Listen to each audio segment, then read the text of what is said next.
Hi everyone, my name is Sadashiv and this is CineStream, a production grade full stack cinematic discovery platform built for sprint11 track B. So the architecture for this project is React and Tailwind on the front end and Node.js and Express.js on the back end. The front end is deployed on Vercel and the back end is on render, hosted on render. So we also have MongoDB Atlas for persistent data. We have Cloudinary for cloud media and Google's Gemini SDK powering AI recommendation on the server side. Let me walk you through every phase live. So we will first go through the course and full CRUD pipeline. So that's what the phase 1 and 2 are about. So we have the admin logged in. So the admin password is admin1 and the password is 1234. So this should log in us. Right. So when I try to click, so the phase 1 comes to network connectivity where the front end and back end are live on different domains. So the browser blocks every request by default. That's CORS, cross origin resource sharing. I solved this by configuring CORS middleware in Express to explicitly authorize our virtual client origin. The two services now communicate without any friction.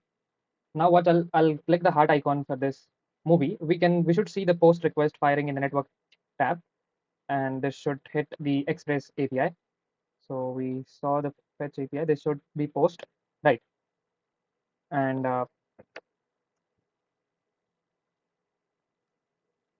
we can see that the request is made to the API by using the post method, and the status is 200.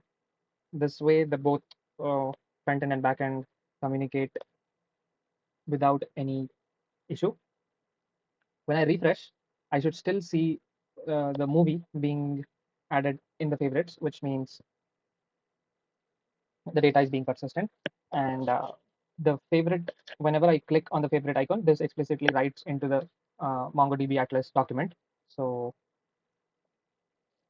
on unclicking on unfavoriting it, it go does the delete request, which will be made. So on clicking this, the delete request will be made. So that's how the phase 1 works. And 2, so the phase 3 is the multi-part upload and Cloudinary CDN.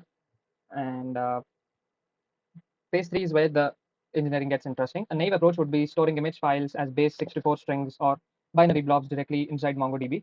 That bloats the database and kills the read performance immediately. I built a proper multi-part CDN pipeline instead. Here's the flow. When I drag the movie poster in the upload asset, let's say I want Quantum Light, and it's a sci-fi movie. The description would be realistic sci-fi movie, let's say.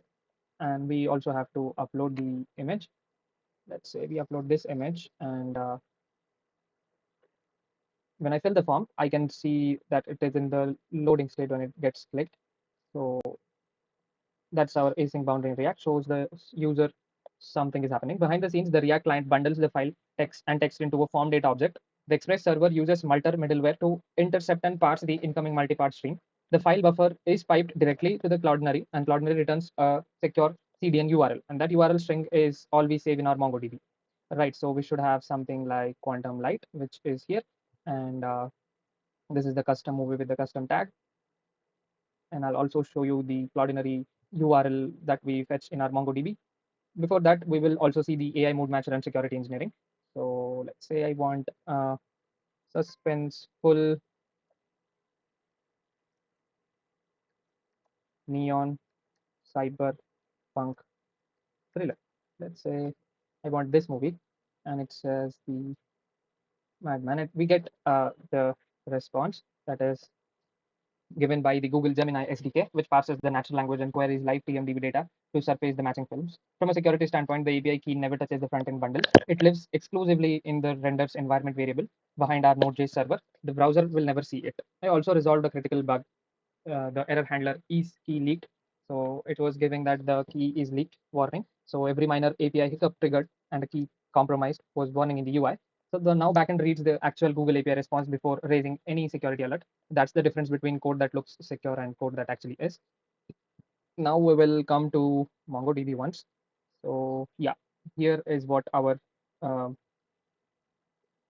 Cloudinary URL is being saved. So we can see over here that we just created admin1 and the movie name is Quantum Light, Sci-Fi movie. So this is where it gets stored. We also have the favorites stored in this array. Let's say in the favorites movie, yeah. right. In my favorites, I should see the movie details being stored, and same to here as well. The end-to-end implementation being done. So this was the cine stream, and here we can see our custom movie being highlighted. So this was it. Thank you from my side. This was all.